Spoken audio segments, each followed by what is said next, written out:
कहानी का शीर्षक है सौतेली नहीं सगी। आज जैसे ही स्कूल में छुट्टी की बेल बजी तो हर बार की तरह सबसे पहले 6 साल का सोनू अपनी कक्षा से बाहर निकला। इस समय उसके चेहरे पर एक अलग ही रौनक होती है। पूरे जोश और उत्साह के साथ दौड़ता हुआ वो गेट के पास आया और यहाँ वहाँ देखते हुए अपनी माँ को ढूंढने लगा, लेकिन आज माँ कहीं नजर नहीं आ रही थी। वहीं गेट पर खड़ा हुआ वह अपनी माँ का इंतजार करने लगा। अब तो सारे बच्चे स्कूल से जा चुके थे, लेकिन सोनू अब तक वहीं खड़ा था। आज मम्मी से खूब लड़ाई करूँगा, मुझे लेने क्यों नहीं आई, सोचते हुए सोनू ने सड़क पर एक निगाह दौड़ाई। उसी समय पड़ोस में रहने वाले शर्मा अंकल स्कूटर पर आते दिखे। वे सोनू को उसके घर ले गए, लेकिन जैसे ही सोनू अपने घर के बाहर पहुंचा तो देखकर उसकी आंखें फटी की फटी रह गई। घर में लोगों की चहल पहल थी।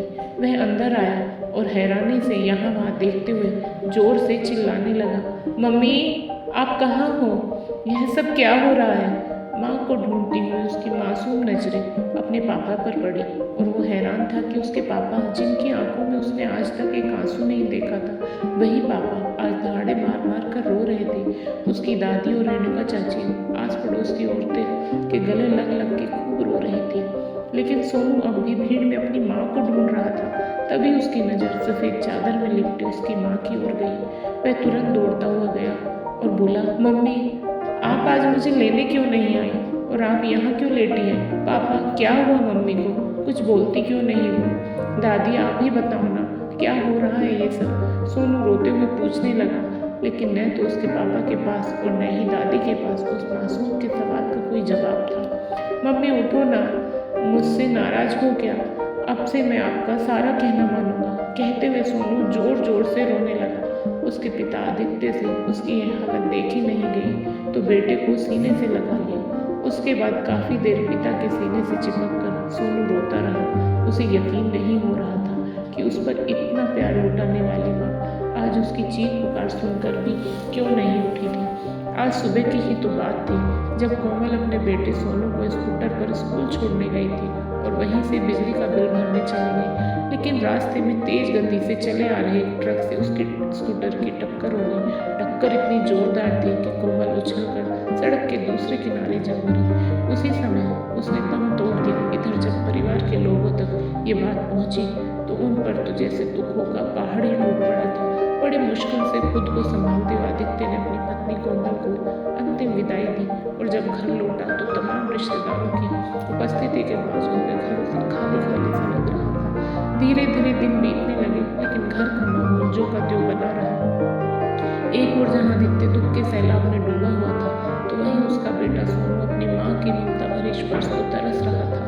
उसका तो मानो बचपन ही उससे छिन गया था। उसकी दादी और चाची उसे हर तरह से बहलाने की कोशिश करते, लेकिन वह तो बस गुमसुम सा बैठा रहता। बेटे के लिए आदित्य ने खुद को मजबूत बनाया और किसी तरह उसे संभालने लगा। उसका खाना पीना, नहलाना धुलाना, स्कूल भेजना और पढ़ाई लिखाई सब काम अब आदित्य ही करने लगा था। परंतु सोनू पढ़ाई में दिन ब दिन कमजोर होता जा रहा था तो आदित्य ने बेटे की पढ़ाई के लिए ट्यूशन टीचर को अपॉइंट कर दिया, जिसका नाम काजल था।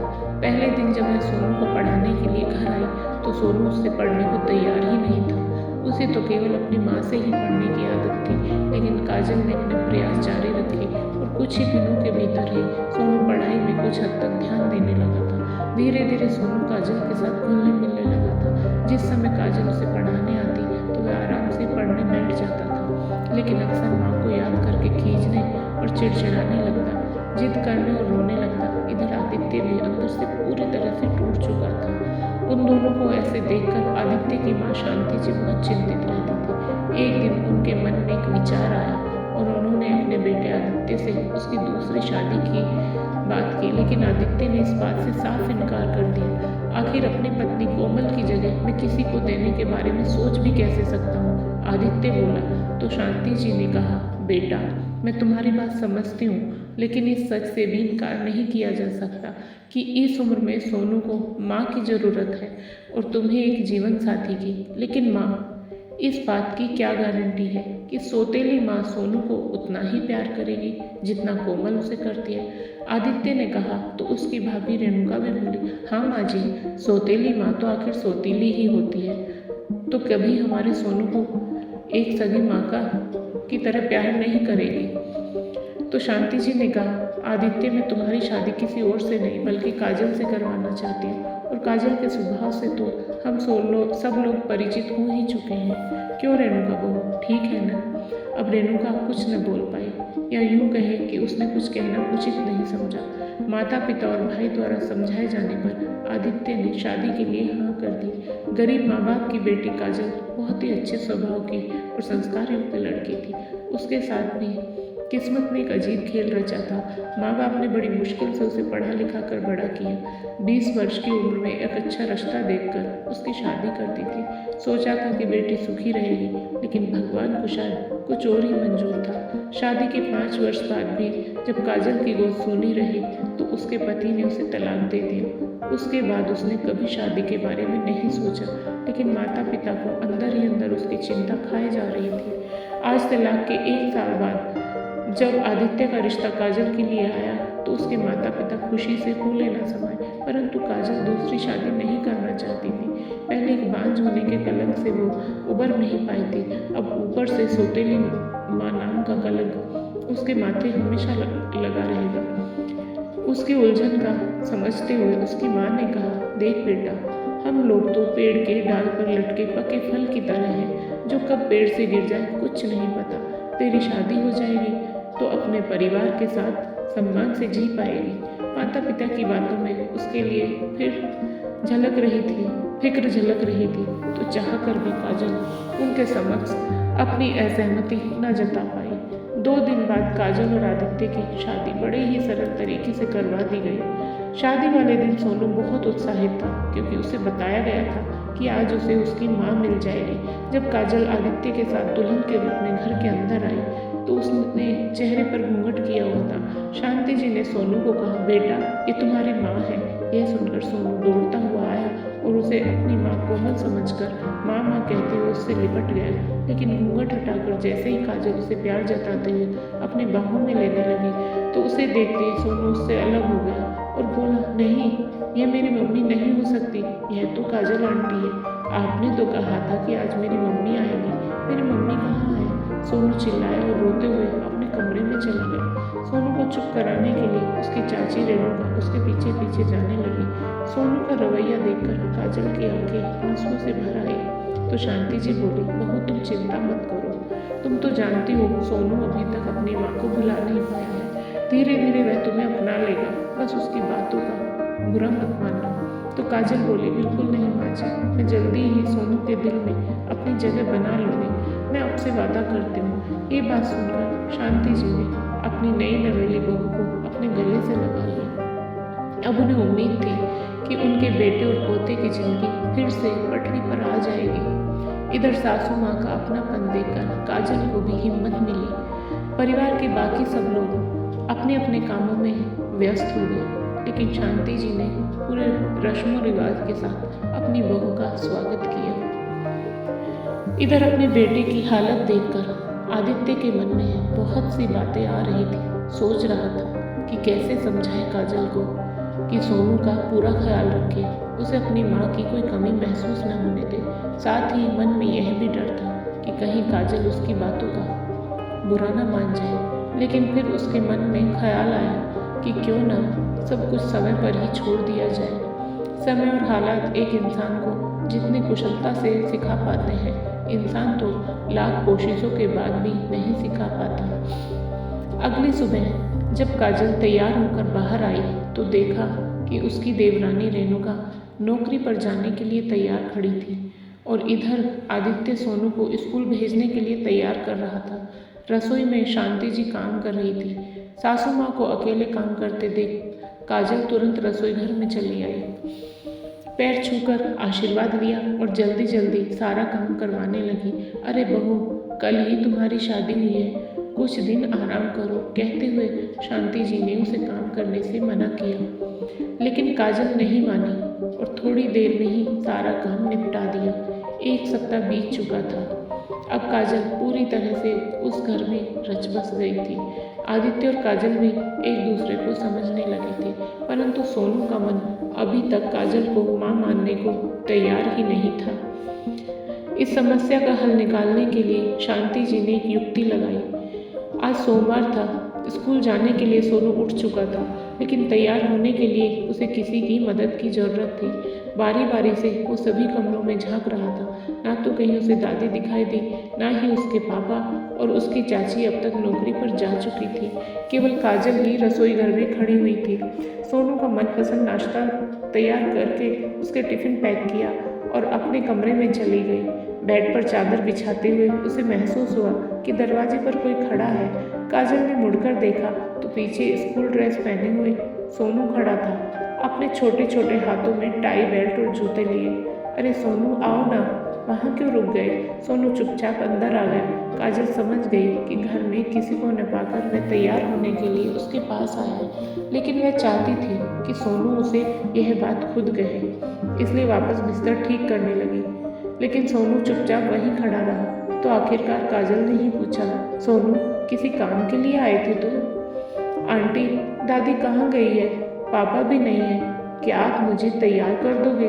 सोनू ने झिझकते हुए कहा। तो काजल मुस्कुराते हुए बोली, अरे तो अब तक बोले क्यों नहीं? आओ, मैं तुम्हें झट से तैयार कर देती हूँ। सोनू को बेंच पर बिठाते हुए काजल ने कहा और बड़े प्यार से उसे तैयार करने लगी। जूते पहनाते हुए काजल का ध्यान सोनू के घुटने पर गया और बोली, अरे तुम्हें तो यहाँ चोट लगी है, रुको मैं अभी यहाँ पर बैंडेड लगा देती हूँ। कहते हुए काजल ने अपने ड्रॉर में से एक बैंडेड निकाला और सोनू के घुटने पर लगा दिया। फिर उसके बाल बनाकर पूरी तरह तैयार कर दिया और उसके भोले भाले मासूम चेहरे पर एक किस दे दिया। काजल का अपनापन पाकर सोनू मन ही मन खुश हो गया। उसके चेहरे पर मुस्कुराहट आ गई, परंतु उसने कुछ कहा नहीं। उसी समय शांति जी और आदित्य भी घर वापस आ गए। पापा, दादी, आप लोग कहाँ गए थे? मैं आपको ढूंढ रहा था, सोनू ने कहा। तो आदित्य बोला, अरे हम लोग तो सुबह सुबह सैर करने के लिए पार्क गए थे, लेकिन देखो तुम तो बहुत अच्छे से तैयार हो गए। किसने तैयार किया तुम्हें? जानबूझकर, आदित्य ने सवाल पूछा। आंटी ने, कहते हुए सोनू के चेहरे पर एक प्यारी सी मुस्कान दौड़ाई। सोनू का मुस्कुराता चेहरा देखकर आदित्य को भी कुछ राहत महसूस हुई। अब तो रोज ही ऐसा होने लगा। सोनू हर रोज अपनी यूनिफॉर्म और जूते उठाकर काजल के पास ले आता और काजल उसे बड़े प्यार से तैयार करती और फिर उसके गोल मटोल गालों को चूम लेती। स्कूल से घर लौटकर सोनू काजल को स्कूल की सारी बातें बताता और फिर उसके पास बैठकर होमवर्क करता। सोनू के चेहरे की मुस्कुराहट जो कहीं दूर चली गई थी, अब वापस आने लगी थी। स्कूल में अपने सहपाठियों के साथ भी वह पहले की तरह मस्ती करने लगा था। परिवार के सब लोग भी उसमें आए बदलाव को देखकर सुकून महसूस कर रहे थे। उसकी क्लास टीचर ने भी क्लास टेस्ट में अच्छे मार्क्स आने पर उसे चॉकलेट दी। तो घर आकर उसने अपनी नई आंटी और दादी को खुशी खुशी सारी बात बताई। शांति जी को अपनी बहू काजल पर आज बहुत गर्व महसूस हो रहा था। अब सोनू पढ़ाई को लेकर और भी सजग हो गया। शाम हुई तो सोनू जल्दी से अपना बैग लेकर आ गया और बोला, आंटी पढ़ाओ ना। तो काजल ने उसे देखकर मुंह बना लिया और कोई जवाब नहीं दिया। सोनू फिर से बोला, पढ़ाओ ना आंटी। तो काजल बोली, नहीं, मैं आपको अब नहीं पढ़ाऊंगी। काजल के मुंह से यह बात सुनते ही शांति जी हैरान रह गई। आदित्य भी अपने ऑफिस से अभी अभी लौटा था। काजल का ऐसा व्यवहार देखकर वह भी चौंक गया। वहीं पास में बैठी हुई रेणुका मन ही मन बोली, आ गई ना अपनी असलियत पर, आखिर है तो सौतेली ही। फिर काजल सोनू की ओर तिरछी नज़रों से देखते हुए बोली, अगर मुझसे पढ़ना है तो मेरी एक बात माननी होगी। बोलो, मानोगे? सोनू ने उदास चेहरे से हाँ में सिर हिला दिया। काजल बोली, तो ठीक है, आज तुम्हें मुझसे प्रॉमिस करना होगा कि आज के बाद मुझे आंटी कहकर नहीं बुलाओगे। तो क्या कहकर बुलाऊंगा? सोनू ने सवाल किया। अब से आप मुझे मम्मी कहकर बुलाओगे। काजल ने सोनू के गालों को प्यार से सहलाते हुए कहा। तो सोनू दीवार पर लगी अपनी माँ कोमल की तस्वीर की ओर देखते हुए बोला, लेकिन मेरी मम्मी तो वो है और पापा कहते हैं कि वो भगवान जी के पास चली गई है। मैं आपको मम्मी कैसे कहूँगा? तभी काजल ने उसे अपनी गोद में लिया और प्यार से उसे समझाते हुए बोली, पता है बेटा, मुझे भगवान जी ने ही आपके पास भेजा है और साथ में यह भी कहा है कि सोनू का कुछ अच्छे से ख्याल रखना और ढेर सारा प्यार देना। इसलिए अब से आप मुझे मम्मी कहकर बुलाओगे। प्रॉमिस करो, तभी मैं पढ़ूंगी। ठीक है आंटी, प्रॉमिस। सोनू ने इतनी मासूमियत से कहा तो काजल के साथ साथ शांति जी और आदित्य की भी हंसी छूट गई और काजल ने सोनू को अपने सीने से लगा लिया और बोली, अच्छा प्रॉमिस भी करते हो और आंटी भी कहते हो। काजल का सोनू के लिए इतना प्यार देखकर आदित्य की आंखें खुशी के आंसुओं से भर आई। अब उसकी सारी चिंताएं दूर हो चुकी थी। घर के सभी लोगों के दिल में काजल ने अपने लिए जगह बना ली थी और सोनू को तो वह बड़ी कुशलता के साथ संभाल रही थी। उसकी पढ़ाई लिखाई और स्वास्थ्य का ध्यान रखने के साथ साथ उसकी खुशियों का भी पूरा ध्यान रखती और कुछ समय उसके साथ खेलने के लिए भी जरूर निकालती। इस दौरान वह अपने मायके भी गई तो भी सोनू को अपने साथ लेकर गई। काजल की माँ ने जब उसका हालचाल पूछा तो काजल बड़ी खुशी से अपने ससुराल के बारे में बताने लगी कि सब लोग कितने अच्छे हैं। सोनू का काजल के साथ लगाव देखकर काजल की माँ को भी बहुत खुशी हुई। माँ के पास एक दिन लगाकर काजल अपने ससुराल वापस लौट आई। आज घर में बहुत चहल पहल थी। घर की दोनों बहुएं रसोई घर में व्यस्त थी। आज उनकी ननद सपना अपने दोनों बच्चों को लेकर अपने मायके जो आई हुई थी। सारी भाग दौड़ करते हुए काजल को यह ख्याल ही नहीं रहा कि उसने सोनू को खाना नहीं खिलाया और वह अभी तक भूखा है। एक आध बार ख्याल आया भी तो सोचा शायद उसे काम में व्यस्त देखकर माँ जी ने खिला दिया होगा। इधर सोनू भी अपनी बुआ के दोनों बेटियों के साथ खेलने में इतना व्यस्त हो गया कि उसे खाने पीने का कोई होश ही नहीं था।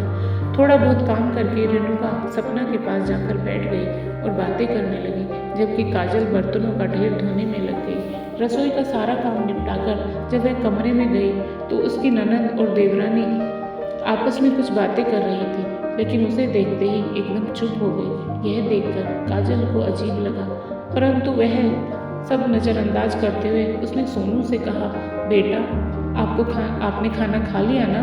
तो सोनू बोला, नहीं मम्मी, मैंने तो अब तक कुछ नहीं खाया। यह सुनकर काजल बोली, क्या मेरा बच्चा अब तक भूखा है? मैं अभी तुम्हारे लिए खाना डालकर लाती हूँ, तुम जल्दी से हाथ धो लो, खाना खाने के बाद खेलना। ऐसे कहते हुए जैसे ही काजल रसोई घर में जाने लगी तो उसकी ननद सपना बोली, काजल भाभी बुरा मत मानिएगा, लेकिन आप हमारे सोनू का ठीक से ख्याल नहीं रखती।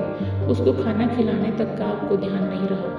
इतना बड़ा भी नहीं हुआ है वो जो खुद खाना उठाकर खा ले। मेरी दोनों बेटियां सोनू से बड़ी हैं, लेकिन मैंने कभी उन्हें खाना देने में लापरवाही नहीं की। तभी रेणुका तपाक से बोली, हाँ दीदी, फर्क तो होता है। अपनी माँ और सौतेली कहते कहते वे चुप हो गई। देवरानी द्वारा कहा गया सौतेली शब्द उसके दिल में जैसे तीर की तरह चुभा, लेकिन फिर भावनाओं पर काबू रखते हुए काजल ने कहा, नहीं दीदी, मुझे लगा कि सोनू ने दादी के पास बैठकर खाना खा लिया होगा। अच्छा, क्या अब भी दादी ही उसकी जिम्मेदारी उठाएगी? तुम्हारी उसके लिए कोई जिम्मेदारी नहीं है? अपनी ननंद और देवरानी की ऐसी बातें सुनकर काजल का हृदय अंदर तक आहत हो गया और आंखें भर आई।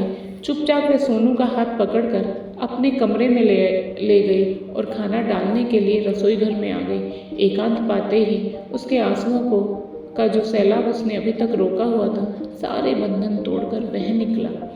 तभी सोनू की आवाज़ आई, मम्मी जल्दी करो ना, फिर मुझे दीदी के साथ खेलना भी है। सोनू की आवाज़ सुनकर काजल ने अपनी साड़ी के पल्ले से अपने आंसू पोंछे और फिर जल्दी जल्दी प्लेट में खाना डालने लगी। वह जानती थी कि उसकी देवरानी और ननद उसके खिलाफ साजिश रच रही थी, उसकी सासू माँ को भड़काने की कोशिश कर रही थी। वह दिखाना चाहती थी कि काजल सोनू के प्रति कितनी लापरवाही बरत रही है, परंतु इतना सुनने के बाद भी काजल अपनी ननद के सामने कुछ बोल नहीं सकती थी। उसे तो बस अपने चेहरे पर मुस्कान कायम रखते हुए सबकी सेवा ही करनी थी, परंतु ननद और देवरानी का हर एक शब्द उसे अंदर तक घायल कर रहा था। अचानक काजल के कानों में अपनी सासू माँ की आवाज़ पड़ी, शर्म आनी चाहिए तुम लोगों को। तुम्हें पता भी है कि काजल बहू हमारे सोनू का कितना ध्यान रखती है। अरे एक पल के लिए तू अपनी बेटियों के लिए लापरवाह हो सकती है सपना, लेकिन मेरी काजल नहीं, और तू तो आज ही आई है। फिर भी इतनी देर में तूने उसकी ऐसी कौन सी लापरवाही देख ली जो मुझे आज तक नजर नहीं आई? और रेणुका बहू, तुम तो इसी घर में रहती हो ना, और देखती भी हो कि दिन भर तुम्हारी जेठानी घर का सारा काम करते हुए भी कितनी कुशलता से सोनू को संभालती है। न जाने तुम्हारी काजल से ऐसी कौन सी दुश्मनी है जो हमेशा उसकी ममता पर सवाल उठाती रहती हो। लेकिन माँ जी, मैंने गलत क्या कहा? रेणुका ने मुंह बनाते हुए कहा। तो शांति जी बोली, बस बहू, बड़ी मुश्किल से हमारे सोनू को मातृत्व की छाया मिली है। अब ऐसी बेहुदा बातें करके घर का माहौल खराब करने की जरूरत नहीं। सासू माँ की बातें सुनकर काजल को मन ही मन बहुत खुशी महसूस हुई। इससे ज़्यादा तो वह कुछ सुनना भी नहीं चाहती थी। सोनू के लिए खाना लेकर वह अपने कमरे में चली गई और बड़े बड़े प्रसन्न हृदय के साथ उसे खिलाने लगी। अपनी सासू माँ के लिए उसके मन में सम्मान और अधिक हो गया था। सपना अपने पति और बच्चों के साथ 2 दिन अपने मायके में रही। इस दौरान काजल ने उन लोगों की सेवा सत्कार करने में कोई कमी नहीं रखी और ऐसा व्यवहार किया जैसे कुछ हुआ ही नहीं था। जाते हुए सपना के मुंह से भी काजल के लिए तारीफ भरे शब्द ही निकल रहे थे। काजल और आदित्य की शादी को 20 दिन बीत चुके थे, लेकिन वह अभी तक कहीं घूमने नहीं गए थे। तो शांति जी ने उन दोनों को अपने पास बुलाकर कहा, बेटा, मुझे पता है तुम दोनों पर सोनू की जिम्मेदारी है, लेकिन अपनी ज़िंदगी भी नज़रअंदाज मत करो। मैं चाहती हूँ कि तुम लोग कुछ दिनों के लिए कहीं घूम कर आओ। सोनू को मैं संभाल लूँगी। शांति जी की बात सुनकर आदित्य सोच में पड़ गया कि आखिर सोनू को छोड़कर हम घूमने कैसे चले जाएं, और अगर मैं मना करता हूँ तो कहीं काजल को बुरा ना लग जाए। दरवाजे पर खड़ा सोनू भी ये सब बातें सुन रहा था तो झट से बोला, नहीं, मैं भी जाऊँगा मम्मी पापा के साथ। तभी काजल सोनू को गोद में उठाते हुए बोली, नहीं माँ जी, हमारी ज़िंदगी तो अब सोनू ही है। इसके बिना तो कहीं घूमने फिरने जाने के बारे में तो मैं सोच भी नहीं सकती, और वैसे भी सोनू के एग्जाम शुरू होने वाले हैं, उसे मेरी ज़रूरत है। अगर उसकी पढ़ाई पर ध्यान नहीं दिया गया तो परेशानी हो जाएगी। इसके एग्ज़ाम ख़त्म होने के बाद हम लोग घूमने चले जाएंगे। सोनू को साथ लेकर काजल ने इतनी समझदारी से यह बात कही कि आदित्य तो बस हैरानी से उसकी ओर देखता ही रह गया। फिर सोनू बोला, मम्मी, आप बहुत अच्छी हो, लेकिन एक बात बताओ मम्मी, ये सौतेली क्या होता है? क्या आप सौतेली माँ हैं? सोनू ने कहा तो काजल के दिल को जैसे कोई झटका सा लगा। तभी शांति जी गुस्से से बोली, यह तुमसे किसने कहा?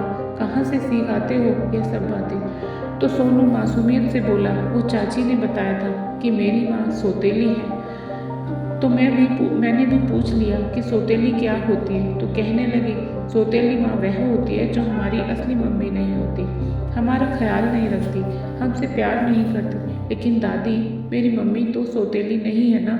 तभी शांति जी बोली, नहीं बेटा, तेरी मम्मी सौतेली कैसे हो सकती है? अपनी मम्मी के सौतेली न होने की बात सुनकर सोनू के भीतर चल रहे एक गंध को जैसे शांति मिल गई और खुशी से बोला, हाँ दादी, वह तो मेरा बहुत ख्याल रखती है, मुझे बहुत प्यार करती है। तो शांति जी ने कहा, अब तुम ही सोचो, इतनी अच्छी मम्मी सौतेली कैसे हो सकती है? और अगर आगे से कोई तुम्हारे सामने तुम्हारी माँ को सौतेली बोले तो उनसे कह देना कि मेरी माँ सौतेली नहीं है, बहुत अच्छी है। इधर इन सब बातों में काजल की आंखों से आंसू के 2 बूंदे उसके गाल पर ढुलक आई और मन ही मन बोली, सौतेली माँ, इस कलंक से न जाने मेरा कब पीछा छूटेगा। सोनू के जाने के बाद शांति जी बोली, मैं अभी रेणुका बहू की खबर लेती हूँ, हिम्मत कैसे हुई उसकी इतने छोटे से बच्चे को यह सब सिखाने की। तो काजल बोली, नहीं माँ जी, रहने दीजिए, बिना मतलब घर में बखेड़ा खड़ा हो जाएगा। वक्त के साथ साथ सब कुछ ठीक हो जाएगा। कुछ दिन बीते। एक शाम को शांति जी की 2 सहेलियां उनसे मिलने के लिए आई। काजल उस समय अपने बेटे सोनू को होमवर्क करवा रही थी और उसकी देवरानी अपने कमरे में आराम कर रही थी। काजल अपनी सासू माँ के कहने पर मेहमानों के लिए रसोई घर में चाय पकौड़े बनाने के लिए आई तो इतनी देर में सोनू पढ़ाई छोड़कर उठ खड़ा हुआ। मम्मी, मैं बाहर खेलने जा रहा हूँ। इससे पहले कि काजल उसे जाने से मना करती, वह गेट से बाहर निकल गया। काम में व्यस्त होने के कारण काजल उसे रोक ही नहीं पाई। बहू, सोनू कहीं दिखाई नहीं दे रहा है, काजल के हाथ से चाय लेते हुए शांति जी ने कहा। तो काजल बोली, माँ जी, वो बाहर खेलने के लिए चला गया है, मैं उसे देखती हूँ। हाँ बहू, जल्दी जाकर देख। आजकल माहौल भी ठीक नहीं है। जी माँ जी, आप चिंता मत कीजिए, मैं लेकर आती हूँ उसे। कहते हुए काजल दुपट्टा लेकर जल्दबाजी में बाहर आई। उसे सोनू कहीं दिखाई नहीं दे रहा था। सोनू के दोस्तों के घर जाकर भी पूछा, लेकिन सबने यही बताया कि सोनू यहाँ पर नहीं आया। घबराहट के मारे काजल के पसीने छूटने लगे थे। कहीं सोनू अनजाने में बहुत दूर तो नहीं निकल गया, क्या पता रास्ता भटक गया हो। ठीक तो होगा ना वो। ऐसे ही न जाने कितने उल्टे सीधे ख्याल उसके मन में आ रहे थे। सोनू को यहाँ वहाँ ढूंढते हुए वह जल्दबाजी में दौड़ती जा रही थी। तभी सामने से तेज रफ्तार में आ रही गाड़ी को बिल्कुल उसके करीब आकर ब्रेक लगी और अंदर से ड्राइवर चिल्लाया, देखकर नहीं चल सकती क्या?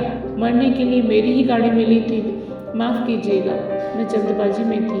पसीने से तरबतर काजल कपकपाती आवाज़ में बोली और फिर से सोनू की तलाश में जुट गई, लेकिन वो कहीं नहीं मिला। हे भगवान, कहाँ ढूंढूं मैं अपने बच्चे को? कहते हुए काजल की आंखों से आंसू बहने लगे थे। घर पहुंचकर उसने अपनी सासू माँ को सारी बात बताई और फिर आदित्य को फ़ोन किया और रोते हुए बताया कि सोनू कहीं नहीं मिल रहा। आदित्य भी जल्दी से घर आया। तब तक घर के सभी लोगों ने आसपास की सारी जगह खंगाल डाली, लेकिन सोनू का कुछ पता नहीं लग रहा था। आज काजल स्वयं को इस सारी घटना की अपराधी मान रही थी। रोती रोती खुद से बोली, काश मैंने सोनू को बाहर जाने से रोक लिया होता। 6 साल का छोटा सा बच्चा ही तो है वो, न जाने कहाँ होगा, किस हालत में होगा। घर वालों ने पुलिस में रिपोर्ट दर्ज करवा दी थी। शाम से रात हो गई और रात से आधी रात बीत गई, परंतु सोनू का कहीं पता नहीं चला। सभी नाते रिश्तेदारों के फ़ोन आ रहे थे। जब सपना तक ये बात पहुंची तो वह भी मायके आ गई। सब लोग जी जान से सोनू को खोजने में लगे थे, परंतु कुछ पता नहीं चल रहा था। पुलिस ने आस पड़ोस में लगी CCTV कैमरे की फुटेज भी खंगाली, जिसमें सोनू अपने बॉल के साथ खेलते हुए गली से बाहर निकलता हुआ दिखाई दिया, लेकिन उसके बाद कहाँ गया यह पता नहीं चल पा रहा था। इधर घबराहट के कारण शांति जी की तबीयत खराब होने लगी थी। काजल जल्दी से रसोई घर में गई और सासू माँ के लिए पानी लेकर आई, और जैसे ही उनकी ओर गिलास बढ़ाया तो शांति जी ने गुस्से भरे निगाह से उसे देखते हुए पानी का गिलास एक झटके से हाथ मारकर नीचे गिरा दिया। सासू माँ के बदले रवैये ने काजल को अंदर तक हिलाकर रख दिया। फिर उसका ध्यान घर के बाकी लोगों की ओर गया। सबकी घूरती हुई नजरें बहुत कुछ बयां कर रही थी। अचानक ख्याल आया कि आदित्य ने भी अब तक उससे कोई बात नहीं की थी। वह हैरान थी यह देखकर कि अब तक जो ससुराल वाले उस पर इतना प्यार लुटा रहे थे, वही लोग आज एकदम पराये हो चुके थे। तभी काजल के कानों में आवाज़ पड़ी, मैंने तो आप सब लोगों को पहले ही कहा था कि बच्चे के लिए सौतेली माँ मत लेकर आओ, लेकिन सुनी कहाँ आप लोगों ने मेरी। देख लिया ना अंजाम। यह आवाज़ काजल की देवरानी रेणुका की थी, जो स्पष्ट रूप से काजल को गुनाहों के कटघरे में खड़ा कर रही थी। और हैरानी तो इस बात की थी कि परिवार के बाकी लोग मूक रहकर उसकी बात जो सही साबित कर रहे थे। काजल अंदर तक पूरी तरह से टूट चुकी थी। अपने कमरे में आकर वह फूट फूट कर रोने लगी। फिर मन ही मन भगवान से प्रार्थना करते हुए बोली, हे भगवान, मेरे बच्चे की रक्षा करना। अगर उसे कुछ हो गया तो मैं मर ही जाऊंगी। मैं उसके बिना नहीं जी सकती। पुलिस भी तफ्तीश करते हुए सोनू को ढूंढने की हर संभव कोशिश कर रही थी। दोपहर के समय फ़ोन की घंटी बजी। फ़ोन किसी अनजान नंबर से आया था। सभी लोगों को इंतजार था कि अगर किसी ने बच्चे को किडनैप किया है तो फ़ोन ज़रूर करेगा। सब लोग बुरी तरह से घबराए हुए थे। अभी आदित्य फ़ोन उठाने ही लगा था कि तभी जल्दी से कमरे से बाहर आकर काजल ने फ़ोन उठा लिया। तो दूसरी ओर से आवाज़ आई, तुम्हारा बच्चा सोनू मेरे पास है। अगर उसकी सलामती चाहते हो तो 25 लाख रुपए तैयार रखना। इतना सुनते ही काजल चिल्लाई, मेरे बच्चे को कुछ मत करना। तुम्हें जो कुछ भी चाहिए वह सब मिल जाएगा, बस मेरे बच्चे को छोड़ दो। कहते हुए काजल फूट फूट कर रो पड़ी। तभी आदित्य ने उसके हाथ से फ़ोन छीन लिया और बोला, सुनो मिस्टर, तुम जो कोई भी हो, अगर मेरे बच्चे को कोई भी नुकसान पहुंचाया तो अच्छा नहीं होगा। आदित्य के इतना बोलते ही दूसरी ओर से फ़ोन कट गया। गुस्से में आदित्य ने फ़ोन पटक दिया। तभी काजल बोली, क्या कहा उन लोगों ने? तो आदित्य गुस्से से आग बबूला होते हुए बोला, कुछ नहीं कहा, फ़ोन काट दिया। और वैसे भी तुम्हें इतनी चिंता क्यों हो रही है? बच्चा मेरा है, मैं कैसे भी करके उसे ढूंढ लाऊंगा। इतना सुनते ही काजल का दिल दहल उठा। क्या कहा आपने? आपका बच्चा? क्या वह मेरा कुछ नहीं लगता था? रोते हुए काजल आदित्य से बोली। यह सवाल तुम खुद से पूछो, गुस्से से कहते हुए आदित्य बाहर की ओर निकल गया और काजल जैसे सुन्न सी खड़ी रह गई। तभी काजल को ख्याल आया, जब किडनैपर का फ़ोन आया था उस समय पीछे से एम्बुलेंस के सायरन की आवाज़ आ रही थी और थोड़ी देर बाद उसी सायरन की आवाज़ उसे अपने घर के बाहर से सुनाई दी। सोचते ही काजल के रोंगटे खड़े हो गए। यह तो उसे पहले से ही लग रहा था कि किडनैपर की आवाज़ कुछ जानी पहचानी है, लेकिन समझ नहीं आ रहा था कि आखिर वह है कौन। काजल अपने आस पड़ोस में रहने वाले लोगों के बारे में एक एक करके सोचने लगी। इधर परिवार के सब लोग बेहाल थे और आदित्य बार बार पुलिस स्टेशन के चक्कर लगा रहा था। समय बीतता जा रहा था और सब लोगों की बेचैनी बीतते समय के साथ बढ़ती जा रही थी। शाम के समय अचानक सपना की आवाज़ आई, माँ, काजल भाभी कहीं दिखाई नहीं दे रही। मैं सब जगह देख चुकी हूँ, वह कहीं नजर नहीं आ रही है। तभी रेणुका ने कहा, कौन नहीं मिल रहा दीदी? काजल भाभी और कौन न जाने बिना बताए कहाँ चली गई है। सपना गुस्से में बोली तो रेणुका माथे पर हाथ रखती हुई बोली, लो अब एक और मुसीबत। सोनू तो मिला नहीं, अब यह महारानी भी गायब हो गई। अब उसे भी ढूंढने में लग जाएं हम सब। उसी समय आदित्य घर के अंदर आया। काजल के गायब होने की बात सुनकर आदित्य बोला, आसपास ही कहीं गई होगी, आ जाएगी थोड़ी देर में।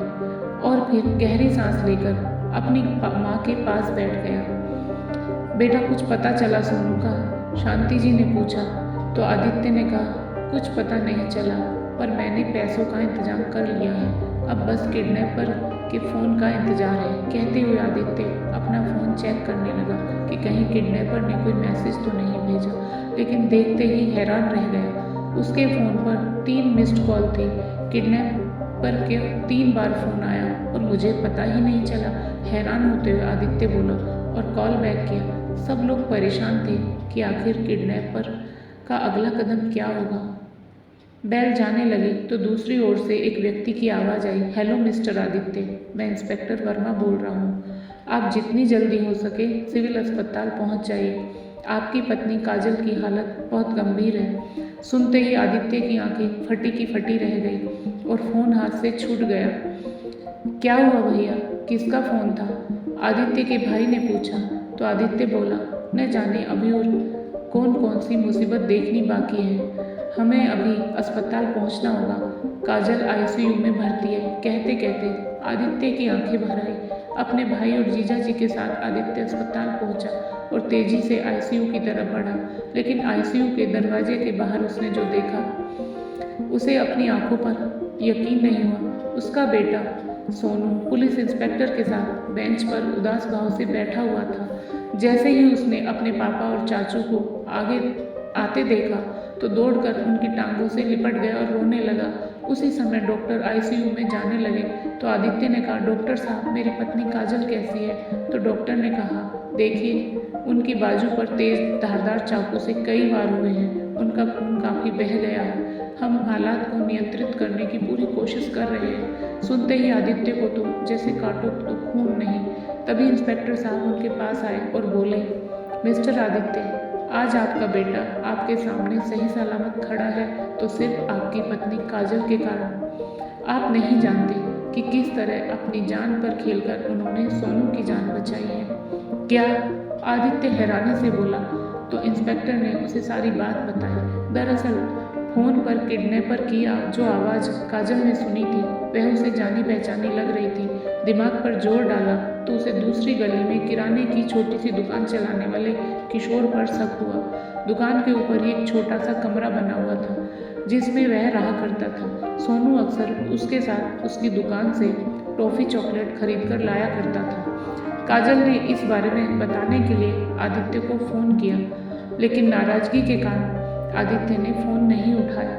परंतु काजल चुपचाप बैठने वालों में से नहीं थी।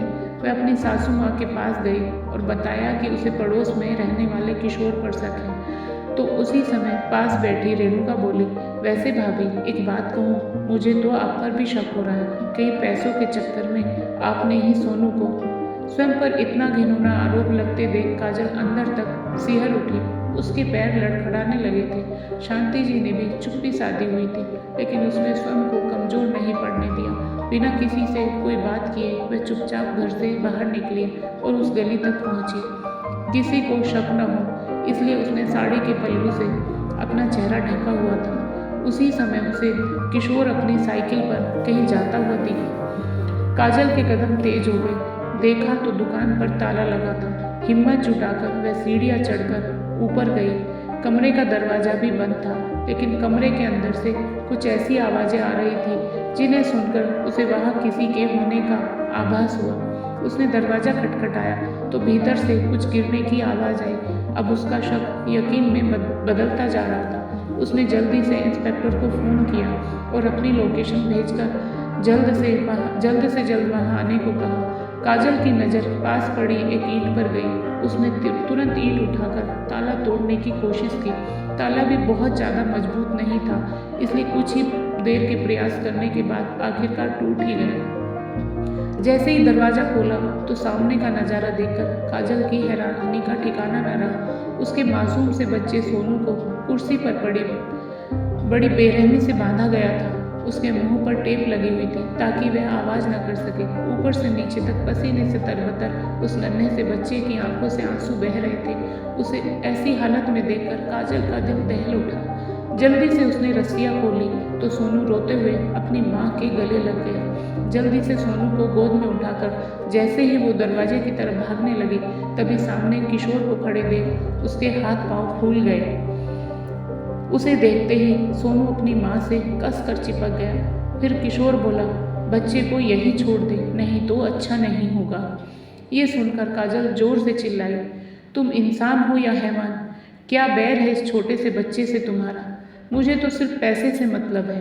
पैसा ले आओ और बच्चे को ले जाओ, किशोर ने कहा और जेब से तेज धार चाकू निकाल लिया। काजल ने सोनू को अपनी गोद से नीचे उतारा और उसके सामने ढाल बनकर खड़ी हो गई। न जाने उसमें कहाँ से इतना साहस आ गया कि उसने लपक कर किशोर का हाथ पकड़ लिया और सोनू को वहाँ से तुरंत भाग जाने को कहा। सोनू अपनी माँ को छोड़कर जाना नहीं चाहता था। वो ज़ोर ज़ोर से रोने लगा, लेकिन काजल ने फिर से चिल्लाकर बोला और दादी के पास जाने को कहा तो सोनू बिना देर किए भागकर सीढ़ियों तक पहुंचा। उसी समय इंस्पेक्टर वर्मा दो साथी पुलिस वालों के साथ वहां पहुंच गए। सोनू को दरवाजे के बाहर खड़ा करके कमरे के अंदर गए तो देखा किशोर काजल पर तेज धार चाकू से वार कर रहा था और काजल की बाजू से खून बह रहा था। आवाज़ सुनकर जैसे ही किशोर पीछे मुड़ने लगा, तभी उसे सोचने का मौका दिए बिना पुलिस वालों ने उसे धर दबोचा और गिरफ्तार कर लिया। काजल को तुरंत अस्पताल पहुंचाया गया। इंस्पेक्टर से सारी घटना के बारे में जानकर आदित्य की आंखों से आंसू बहने लगे तो सोनू बोला, पापा मम्मी ठीक तो हो जाएंगी ना? फिर से मेरी मम्मी को भगवान जी तो नहीं ले जाएंगे? मासूम के मुंह से यह बातें सुनकर आदित्य ने उसे अपने सीने से लगा लिया और बोला, मम्मी बिल्कुल ठीक हो जाएंगी, तू चिंता मत कर मेरे बच्चे।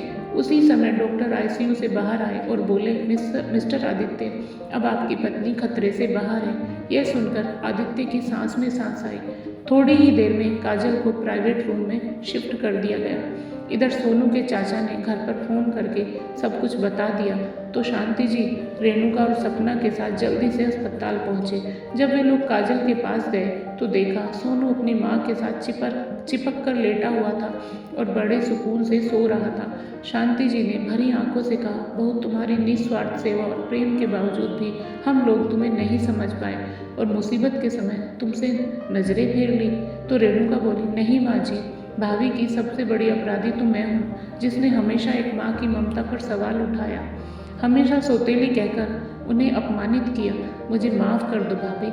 कहते हुए रेणुका की आंखों से आंसू की बूंदें निकलकर काजल की बाजू पर आ गिरी तो काजल बोली, रेणुका जो हो गया उसे बुरा सपना समझकर भूल जाओ और माँ जी आप मुझसे माफ़ी मांगकर मुझे शर्मिंदा न करें।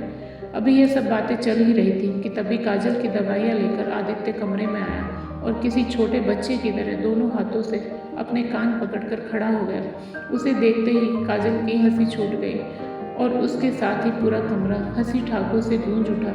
आज सबके दिलों पर पड़ी भ्रम रूपी मैल पूरी तरह से साफ हो चुकी थी।